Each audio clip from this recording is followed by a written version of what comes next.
An old monument stands in the middle of the traffic island, pointing toward the sea. It looks as if it's been reassembled piece by piece, secured and mounted in the air with the aid of numerous ropes and rods. A silver plaque on the statue's pedestal reads, "I am Philip III, the Squanderer, the greatest of the Philippian kings of Revachol, son of Philip II, the opulent, father of Philip IV, the insane." As you look up, you notice something about the statue. There are some odd indentations on the king's chest piece.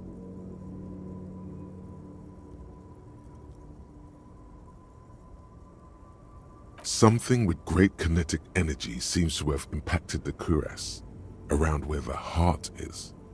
A bullet? Someone shot him in the heart. Interesting. Okay, I can't see it, but I take your word for it. Well, Martinez is riddled with bullet holes. This place saw a lot of action during the revolution. But the statue is recently renovated, so maybe a joke? Target practice or a political statement? If we connect every bullet hole in Martinez to the murder, we'll get an overwhelming amount of loose threads. But then again, we don't really know what we are dealing with here, so... I've made a note. Don't hold your breath.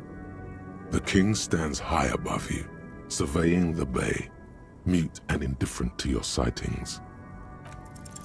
Even by the standards of the Philippian kings, old sumptuous Philip was known for his profligacy. Well, he blew through the whole national treasury, starting the decline of one of the penultimate century's greatest superpowers, the suzerain of Revachol. His own maladministration foreshadowed the fall of the monarchy. During the anti-centennial revolution, an end to his family line and the monarchy on the Insulindian Isola. Stories have it that he had his bedroom converted into a treasure chamber, where he stored unfathomable wealth. Krugerrands, bars of gold, ornate weaponry, armor, and various chalices. He called it the Sol Aurum. It was obscene. There were whispers he slept on a huge pile of gold-dipped feathers, like some obese dragon, instead of a bed, like a normal person.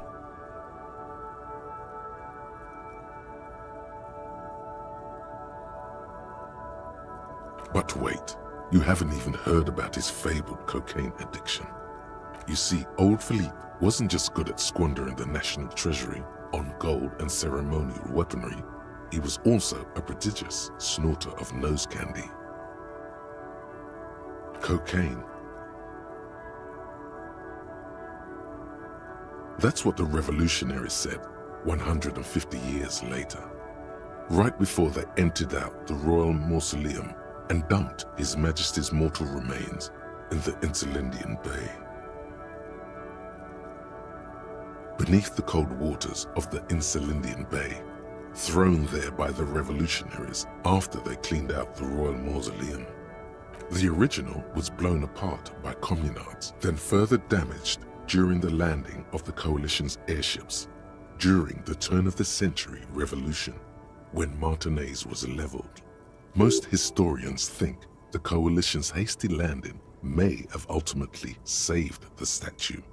If the communards had more time, they would have reduced it up to even finer pieces. Some years ago, a group of liberal, artistically inclined individuals, designers mostly, thought it would be ironic to restore the statue of the most wasteful ruler of Revachol in the poorest part of the city. The statue is supposed to capture the moment it was blown apart, like an instant frozen in time, a rare butterfly trapped in amber, floating on a sea of shit. People in Martinez tend to agree, as do many prominent art critics and thought leaders. with more nuanced social awareness than the young ironists. Those critics might have it wrong, though. There's more to it than just ironism, but you can't say what precisely. Perhaps this art mystery will be solved at a later time? Philip III, the Squanderer, however, with his bronze face up in the air, doesn't seem concerned about what the hoi polloi think of him in death. Not that he ever did in life either.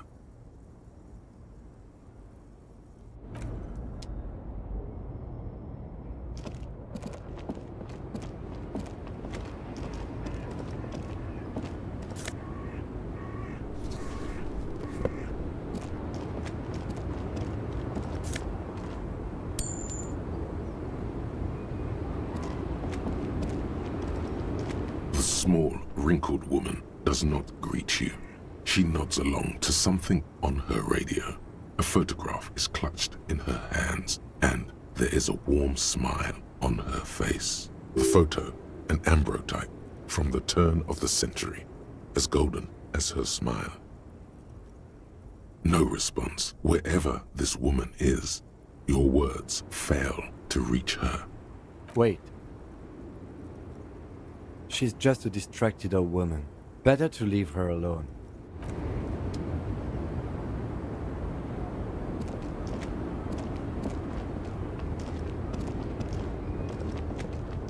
Yes?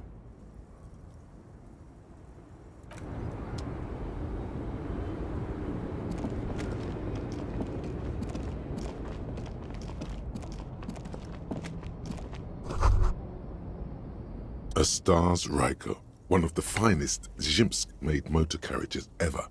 An oldie but a goldie.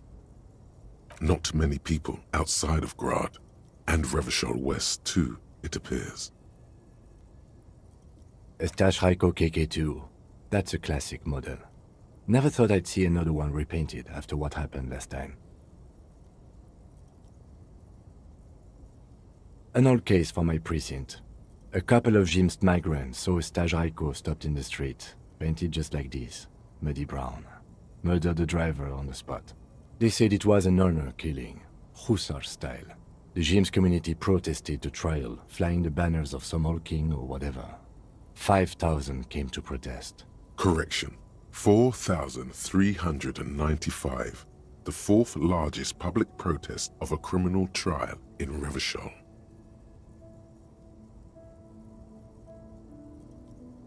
People we are paid to protect. Let's leave it at that.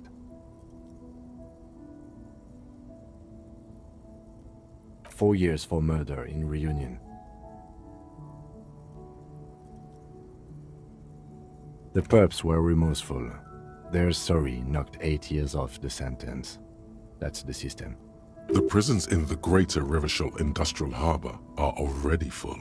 Prisoners are expensive to maintain. The longer the sentence, the larger the cost.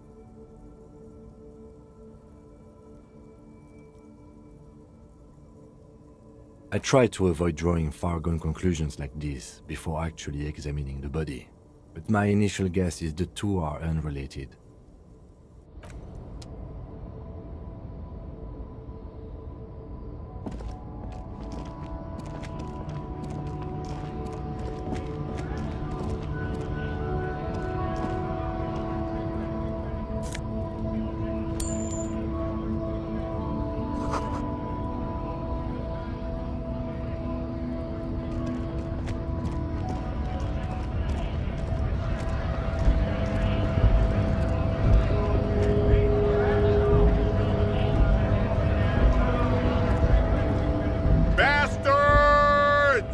We have a right to work!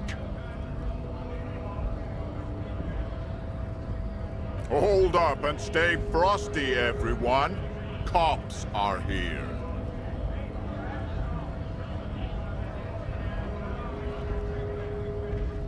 You here to fuck with us? Beat the honest worker down. We're here to fight for a cause. Stripes usually have problems with people who have causes. Good. We're fighting for a cause here. Right to work! Right to... Besides, We're not that different. It helps if people see us talking, cops and strikebreakers together. Shows authorities are on our side. Builds confidence.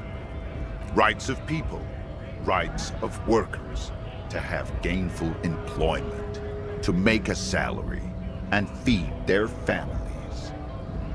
His manner of speaking is wooden, the tone of voice bland and uninspired, almost as if compiling replies from a set of learned phrases. Maybe you should ask them the questions, like why we're not allowed to make a living here. Shame on you! We have families to feed, you piece of shit. So do we, Scott.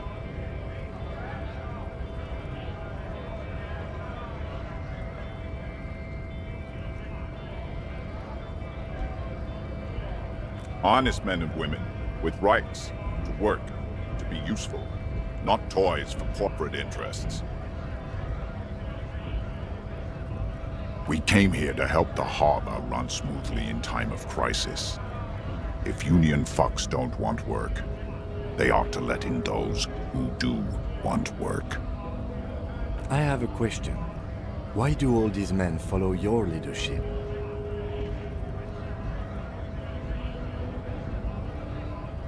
You think they follow because I'm big and loud? No. They follow the rules of the market, the rules of the economy, because they were given a job to do! Have fun. Union shits are on full strike. Don't think they're going to let you through the gates. I'm trying to meet their fat boss. I know nothing about a murder. Wouldn't put it past these harbor bugs. They'd do anything to stay alive. Right to work! It's shameful. Cops doing nothing. You should bring backup, open up the gates for us. Blockading gainful employment for workers is a crime. Why not? I see numerous reasons not to pick a side in this local matter. Pity. Let us work!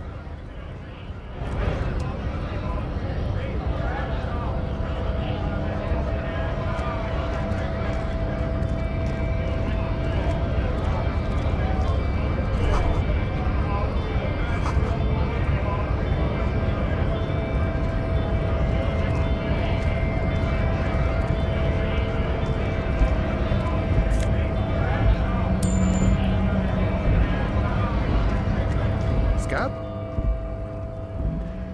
You're hazy on the notion of a scab. Smells like politics, though. Maybe it's got something to do with the flask he reaches for from time to time.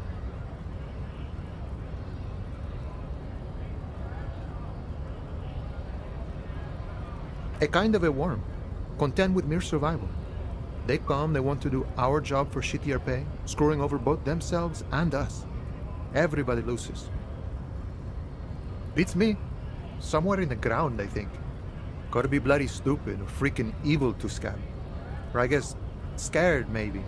But scared of what? Of who? Personally, I'd rather beg than scab. If the gentleman shouting on the street came begging, maybe they'd have gotten something. We've explained the matters, but they don't listen. This lot would be reasonable and go home if the big guy wasn't riling them up all the time. Big guy. He means the leader of the scabs. I was just messing with you. No one's ever seen a cop scab.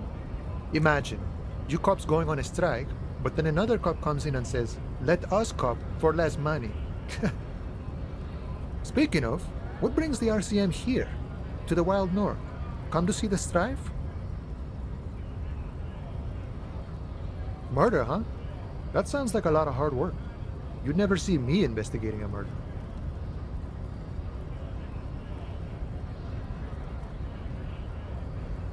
Of course, Policia. It wasn't me. You can rule me out. Easier that way. He didn't do it. It's the truth.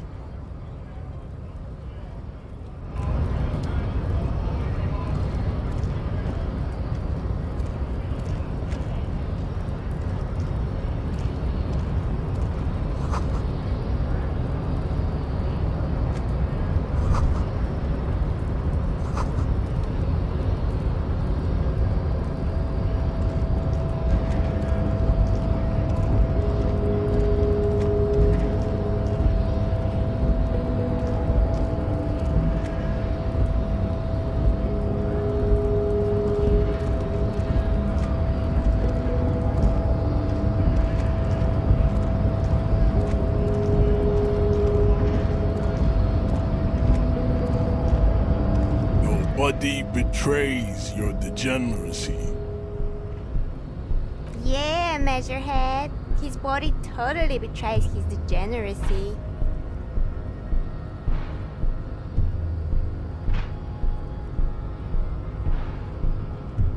You have succumbed to Al-Ghul. You reek of it. An invisible sword of Al-Ghul emerges from your throat. You cannot see it, but others can. It is making the woman in my company sick. Yes, He means alcohol. I doubt it, my microcephalic race servant.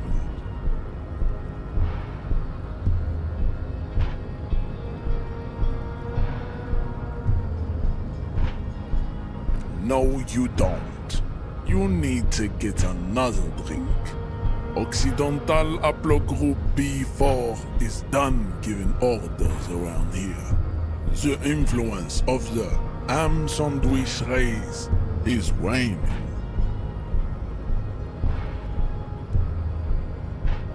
Begging for help. Attempting to pass fear for cooperation. How far the Occidental Haplogroup has fallen.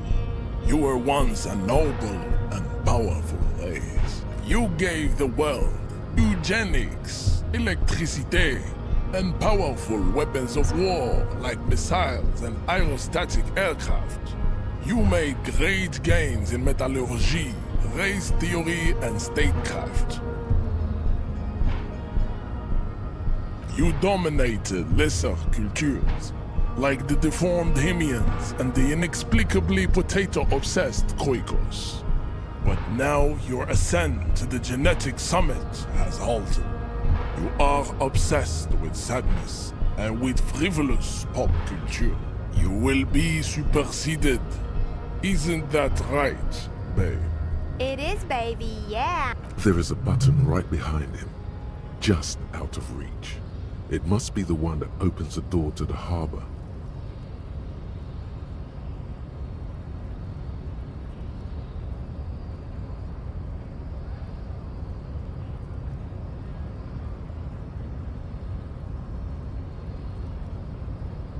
Enough with this begging. You should leave the stage of history with dignity by inviting the other races to a great world war. Bring your troops to the Simonine Islands and to Boogie Street and we will pulverize you. When you are gone, we will build a museum for you. The walls will be lined with bottles of Al-Ghul, your beloved beverage. Inside, we will store the odes to homosexuality you call art, and your microcephalic skulls. There may be a peaceful solution to this. You could internalize Measurehead's race theory. He would take you as one of his own. The best idea.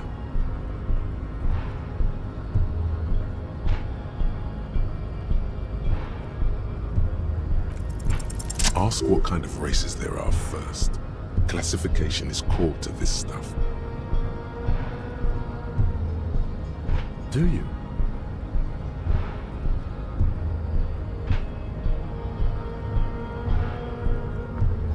The lieutenant looks toward the harbor's electronic door, and then, to you, he lets out an audible sigh. You are obviously a liberal, Sayerlight. A polyculturalist. I can see it from your love of microtechnology and your sartorial choices. Do not deny your friend the truth you have denied yourself. There are 3 categories of race. Type A, the heroic races. Type B, the servile races. And the vile CF race cauldron of pederasty. Which one do you need education on? Those are the Simonese, the Areopagite, and the Occidentals, excluding the Maun, of course. The Maun are riddled with eczema to the point where they find it impossible to smile. They are all lactose intolerant, a common result of inbreeding. A receding genetic pool has led them out on reprehensible street parades in mound cities like Stadskanal and Vredefort, wearing wooden clogs on their feet and little green tassels on their hats. The Vespertines and Messenians of Vesper and Messina, the ancient Meteorans of Meteo by the golden Pisantic Sea, the Suren of Sur-la-Clé, and even the North Königsteiners, all have type A race propensities. The other large Mondial civilization, the Mesk, are too yellow and oleaginous to count as a heroic race. True, they are violent and expansionist, but they have a glandular problem. Overproduction of sebum. Sebum is leaking into their brains, making them listen to El Mariachi music and eat toxic minced meat-based food, which in turn only produces more sebum. As proven by the Maun and the Mesk, Occidental type A is in retrograde. The Semenese and the Areopagites are on the ascent. The Areopagites are sleek, long-headed. The Semenese are powerful, mesomorphic. The former is an immutable progenitor, unchanged since the Super Isola of Pericarnassus. Ancient brains rest in their slender skulls. The latter is perfected and adapting. Together they form the Simeno-Areopagite or Simeopagite superrace. That is all. Type B are the unheroic races, amorphous The Khoikos of Grad, Yugo, Zhimsk, Shest et al. Are what you would call white, officer, in a suspect description. Yes, to an untrained eye, the Khoiko appear white and pinkish, like a hand sandwich. But look into their eyes and you will see. They are of an indistinct color, and so is their skin. Unhealthy, muddy, and ashen.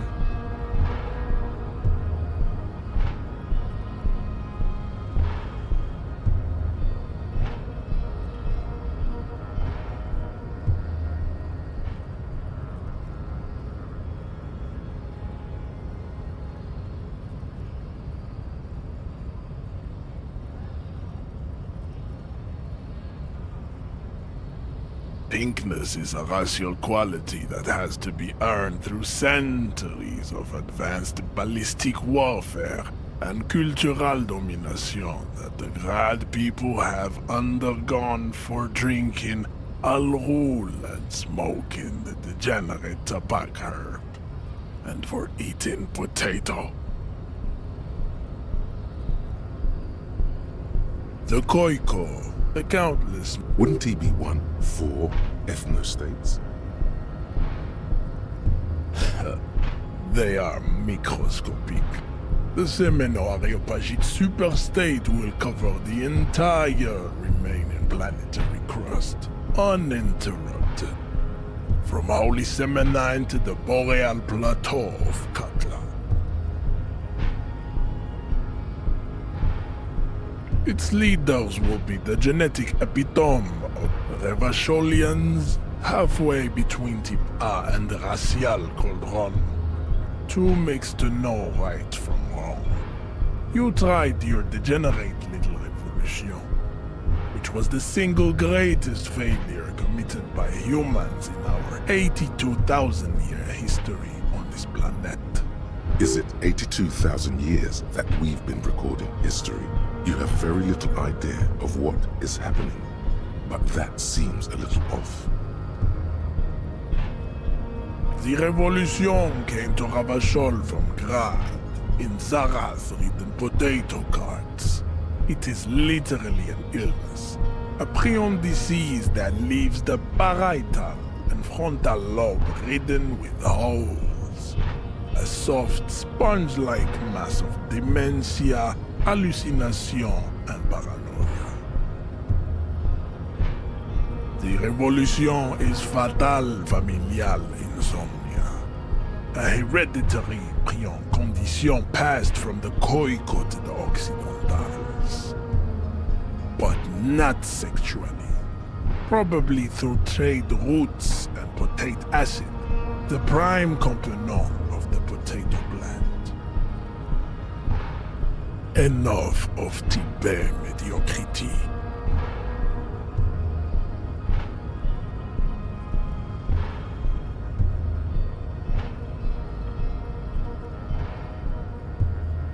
Chips CF are a museum of failed chimeric experiments and tragic maladaptations. They are torture. It would be cruel to entertain ourselves with you understand nothing.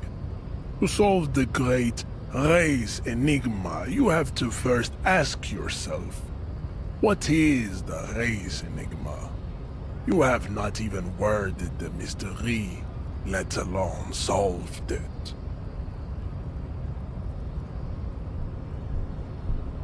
You need to internalize what you have heard here today, then return to me. This clarity does not come instantly. I cannot possibly imagine what else we have to discuss.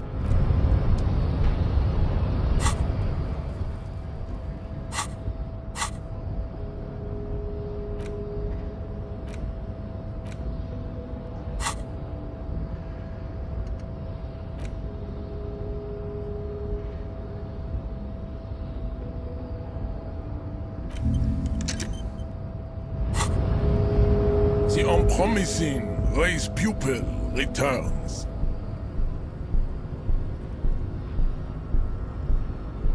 There is nothing funky about them. There are 3 categories of race. Chips CF are a museum. Lesser races like the mosquito. The mosquito is born. It seems unlikely that 2 human beings produce genetically sterile offspring. Then there is the Semino-Koiki Chimera. The Koiko, as you know, are very servile, especially when they meet the rich man. Racial scientists have toyed with the idea of crossing the Semines with the Koiko to produce a super worker of Semini strength and grad servility. This will never happen, but enough. It is cruel to entertain our... I cannot possibly imagine what else we have to discuss. Don't be vulgar. White or not has got... Mr. Clare is a man of vision and means. He looks toward the harbor, motionless. The tattoos. Racists are generally not very good examples of their race. Welcome to Revachol. You hear him yell at a redhead woman. He must think redheads are immigrants. I am not like them. I am cranium... The drawings are precise and look true to their pseudo-scientific ambitions. One thing, however, it is not entirely free of throwbacks in the phylogenetic tree. His large jaw, for example, could be a... That atavistic stigmata makes pussy say yes, plenty. Babe, thanks. But I got this.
You see several packaged raincoats fill a low shelf beneath a display of croissants and juice bottles. The raincoats are transparent, except for the big. The packages are small, discreet, sloppily stacked, making them easier to take unnoticed.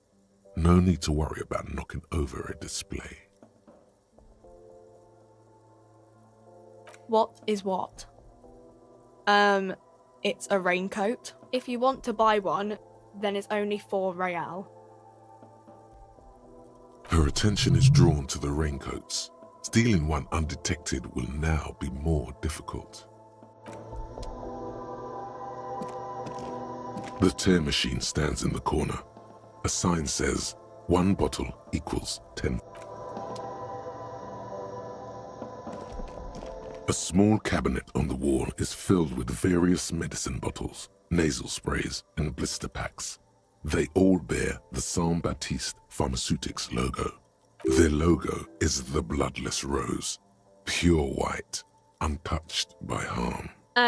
Just ask me if you need anything from Saint Baptiste. We don't stock prescription meds, but we do have Nosafed, Duramine, Magnesium, and Hypnogamma.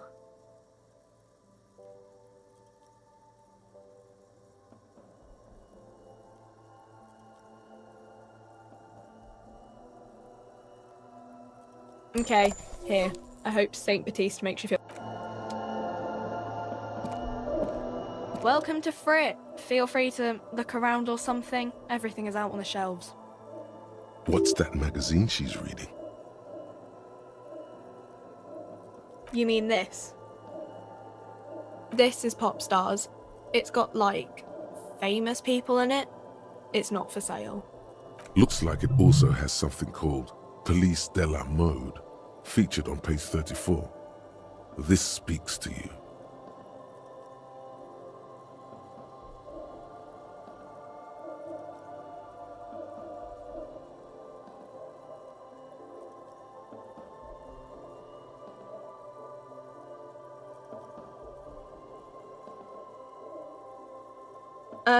It's where they rate different outfits famous people wear.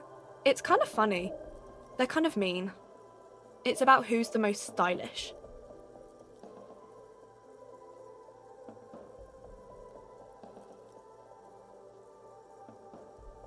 No. I don't like it. I hate it. We are not the fashion police. We're the real police. Okay. I'm not really supposed to be chatting to anyone, but... I don't really know anything. I mean, I know it's there, but I haven't seen it, so...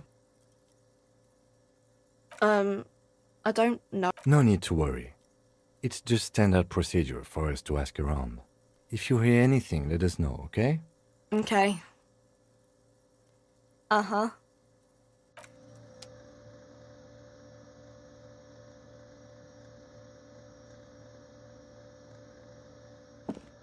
A colorful display of cigarettes and alcohol bottles line the shop wall, inviting you closer. The bottles wink at you in the light. The smokes too glitter in their wrapping. It's like looking into a kind of heaven. Your knees are weak. There, in that dark green glass, all in vain. The great flowing river of warmth, wine, alcohol, beer, alcohol, love, alcohol.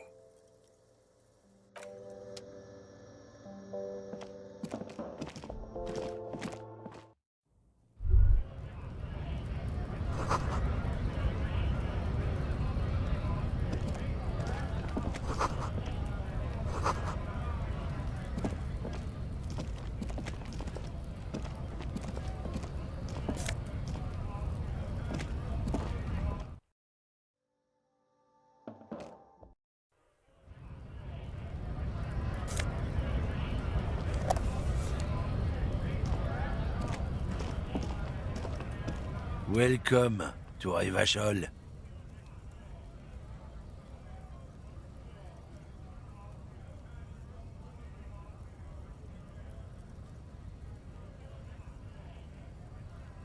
Don't you welcome to Revachol me. My grandfather came here from a 3,000-year-old racist isolationist culture. while your ancestors came to this island a mere 300 years ago. Every school of thought and government has failed in this city, but I love it nonetheless. It belongs to me as much as it belongs to you. It's men like you who keep Revachol divided, making it that much harder for everyone to climb out of this post-war limbo. What he means is, fixation on the Revacholian nation makes it harder for Revachol to actually attain self-determination.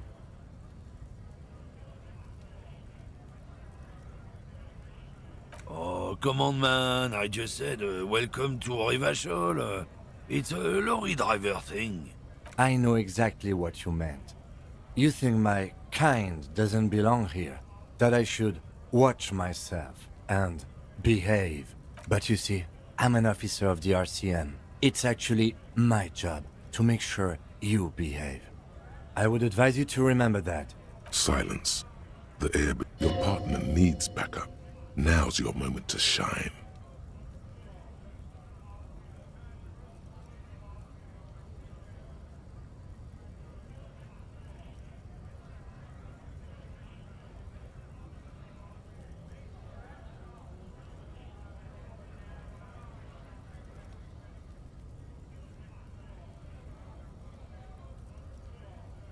You two make a cute couple. You know that?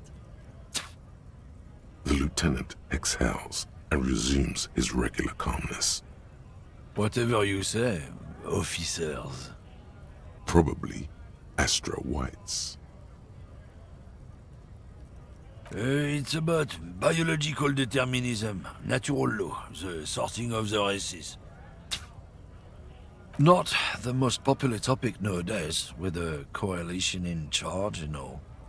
You might want to change the topic. That is, bury your head under the sand like... Suit yourself, officer. Hide your face in the sand if you so wish.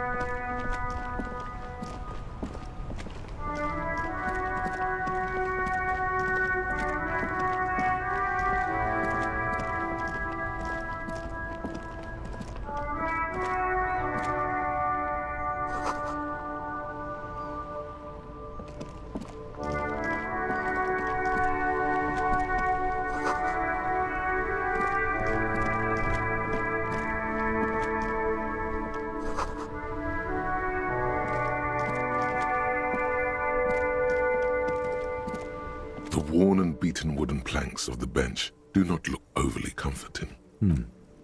We can sit on benches after we've solved the murder. Let's go.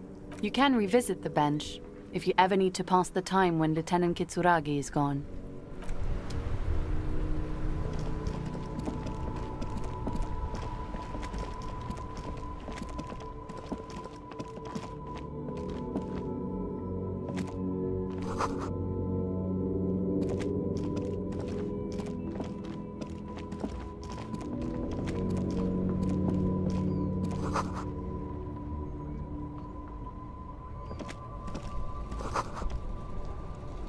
There are clothes inside. Cheap second-hand clothes, smelling of strangers' body odors. Don't be shy. These are premium class clothes. Good quality fabrics, best retro design. Save the economy with your style, officer. Save the economy? That sounds off. Haven't you heard, officer? We've got to be economically conscious. Recycle your cash, keep it in circulation. Don't buy new things. Buy eco. Very cool.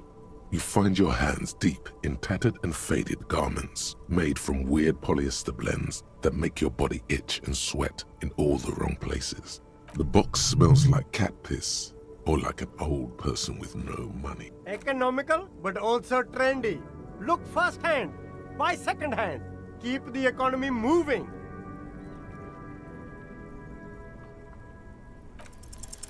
Something cold grazes your hand. Synthetic and sleek, a windbreaker. Surf it says, but also wind, summer, 100% waterproof, and sport, all in different typefaces. Good choice, officer. Mega sporty. And it's only $450 for you, sir.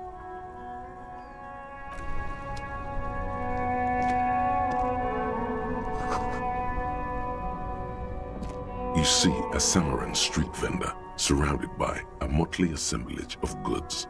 When he realizes you're looking at him, his face, the name Sileng, is embroidered over his breast pocket. Happy shopping, officer. Everything's cool here. Everything's cool. The goods are cool, the customers are cool, the place is cool. And one more thing, officer, you're very cool. Bang, bang, bang, bang! You feel a twitch in your index fingers. There's a finger shootout brewing. What? No finger pistols, officer? Pew pew! The lieutenant nods approvingly. You're right, officer. 100%. No playing around then. Strictly business. Maybe I can interest you in some premium menswear instead.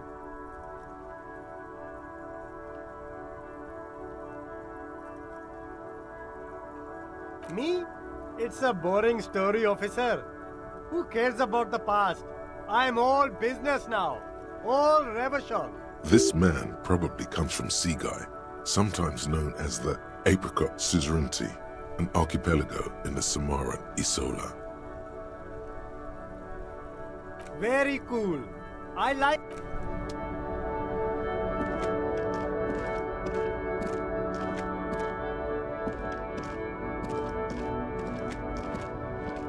There's a pile of cheap sunglasses in a small box. You like sunglasses, officer? I've got the latest... You see two lowly, defeated speakers. I can see you were...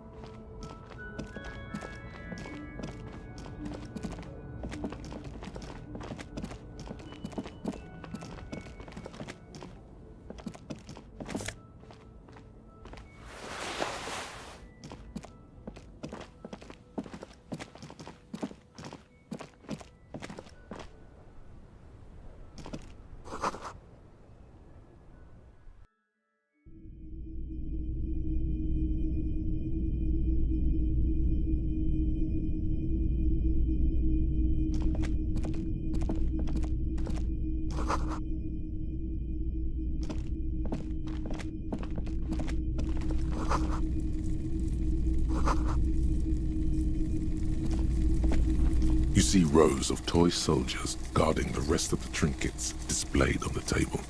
Some on horseback, others in rags, others yet in bright blue uniforms.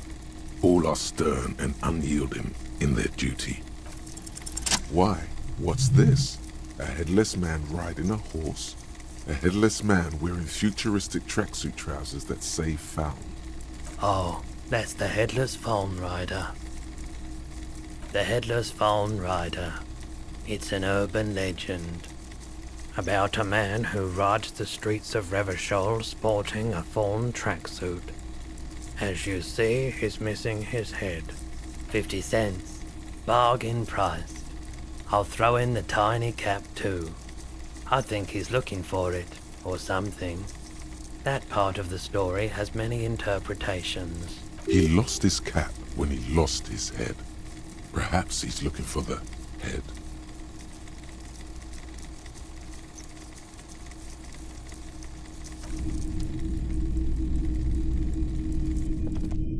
The boomboxes on the shelf look well-loved and well-traveled. Chipped, dented, they stare at you with the A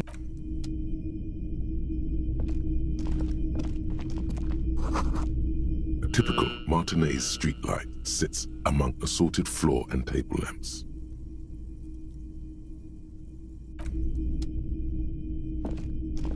It's not often that I see officers from the RCM in my pawn shop. What can I do for you?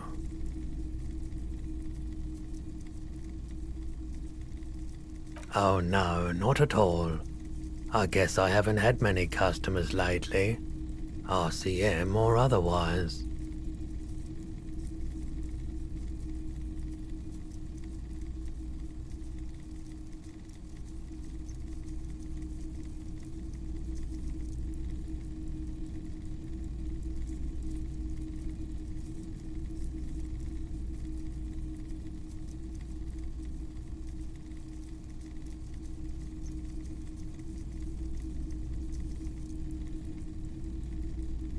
Who are your customers usually? All kinds of people come through here. Locals, travelers, people looking for a deal, people looking for a keepsake. People who are terminally bored. As you can see, I have a wide selection of goods for everyone to choose from.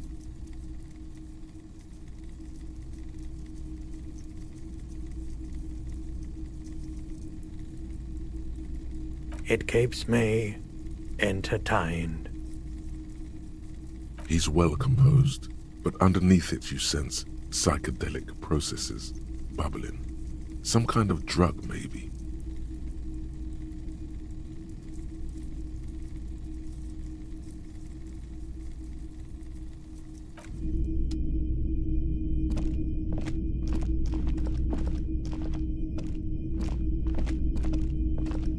Wow, a very large red t-shirt with an impressive print stands out from the other garb. Oh yeah, the print depicts a muscled man striding toward you, a giant sword in each hand, encircled by burning embers. Behind him is a cluster of cabins engulfed in flames. Beneath him are the words, Hjelmdal burning. The antlers on the hood of the man's cloak and his piercing blue eyes are familiar.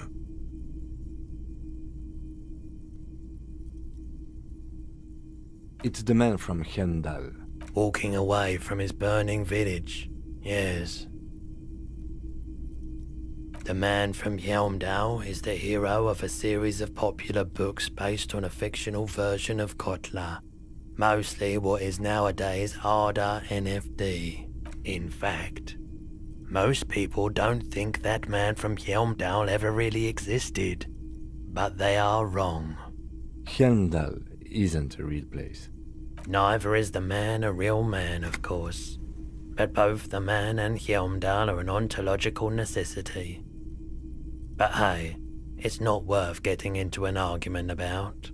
Wow, what?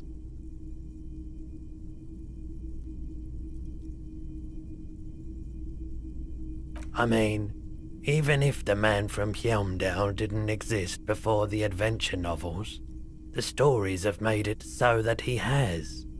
It's simple, really. Okay. You sound skeptical. It's not that complicated. All that's required is a more robust understanding of cause and effect. Besides, I've been to Kotla, though not quite as far north as the Hjelmdal, and watched northern lights travel across the sky.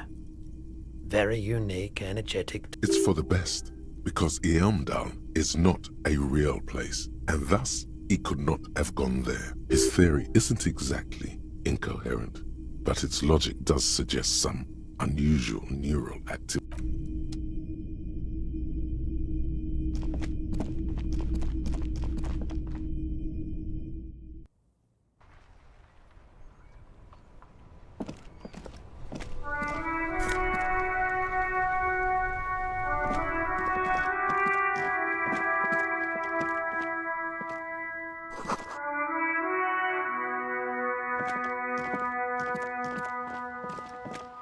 A couple of indicator lights are missing from this control panel. Loose wires dangle from the now vacant holes. In the middle is a lever. Beneath it, a small metal plaque. This panel usually closes the water lock, turning it into a bridge that lets you cross the canal. But there's a crashed salmon and butter sign in the way. Pulling the lever probably won't do anything. Good day to you, officers. A burly man hangs out by the waterlock, carving up a generous serving of salami with an old hunter's knife. His eyes are fixed on a man stranded on the other side of the waterlock and on an enormous billboard that has fallen down into the canal between them. I wasn't here to witness it, but those look like tire tracks on that sign. Weird, huh? Then again, plenty of daredevil drivers in Revachol. Too bad it also takes a year and a day to repair anything around here. Especially a waterlock. The rest of the coast is closed off till then. Well, there's the fishing village, an abandoned fish market, a bizarro church. Not much use to the congregation, though. There always seems to be something wrong with it. Yeah, not really much else. Just bombed out ruins.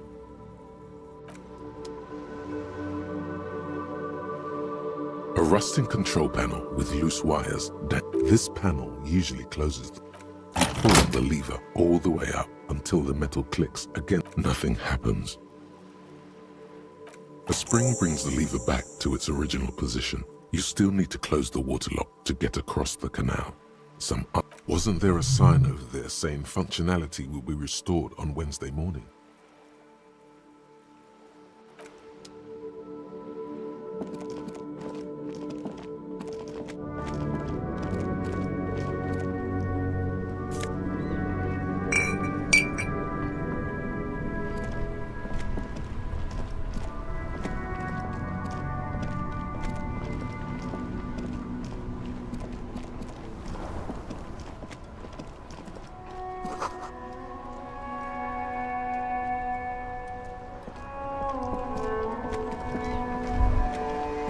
Life doesn't need to be a struggle. I'll be with you in a moment, officer. Let me just finish my sandwich. Talk to Angry Hard René first.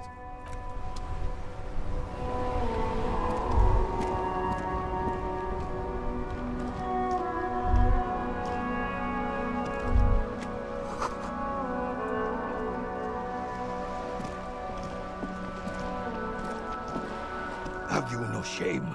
Whining about your back every time you bring out the measuring tape. René, you're a man with a fork in a world of soup. Please, let's just try to enjoy the game, all right? I'm trying to, but you keep breaking my concentration. You're old. I can see that. We're both old. Now stop grabbing your ass like it's a girl. These manly men are playing balls. This is a ball game. Grab a ball and play it. Don't ask questions. Shoot first. Ask questions never. That's the spirit. Don't even waste your breath asking about the game. They wouldn't know anyway. They're way past their prime.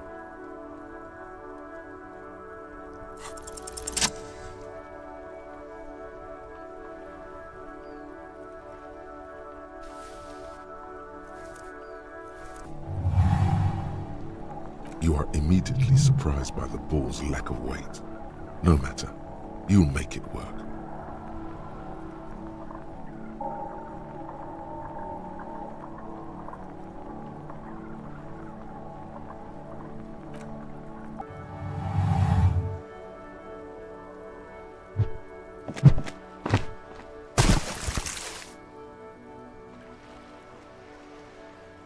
Merde! Bordel de merde! A whorehouse of shit? It wasn't whorehouse of shit. The shot was at least 23 meters, probably 24, and then some. Nothing to be embarrassed about. What the hell is your problem?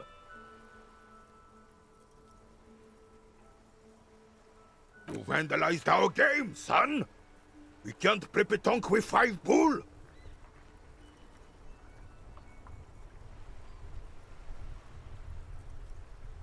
No, we are not good, goddammit! We want our bull back! Take it easy, René. This is just a misunderstanding, isn't it, officer? Of course there's harm done, you orange slug! You owe us a goddamn bull!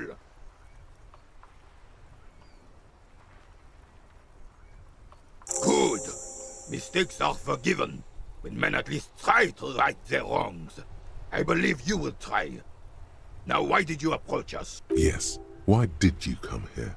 It's unlikely they know anything about the murder. You never know. He might know something. This is a good vantage point. Unfortunately, I don't. Unlike most of the locals, I have no qualms about assisting law enforcement. In Martinez, the union is the law. The cop is a pejorative term. I don't have a problem. He doesn't know about the crime. Your time is better spent discussing politics. If I knew, I would not be afraid. 'Tis true, sire. He knows nothing.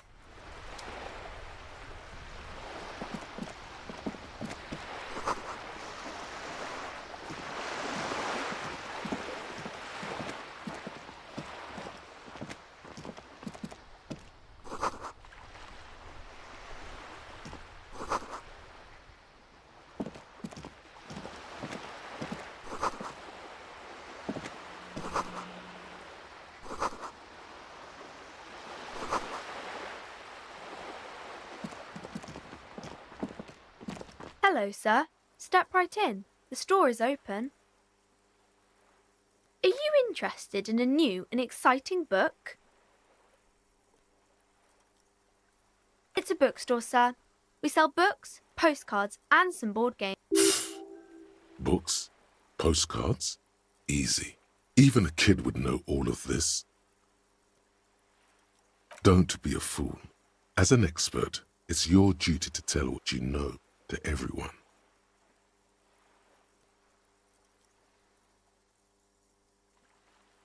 Sir, are you okay? You've been standing here silently for a while now. Okay, sir. I'll try to answer any questions you have. I hope they're about books.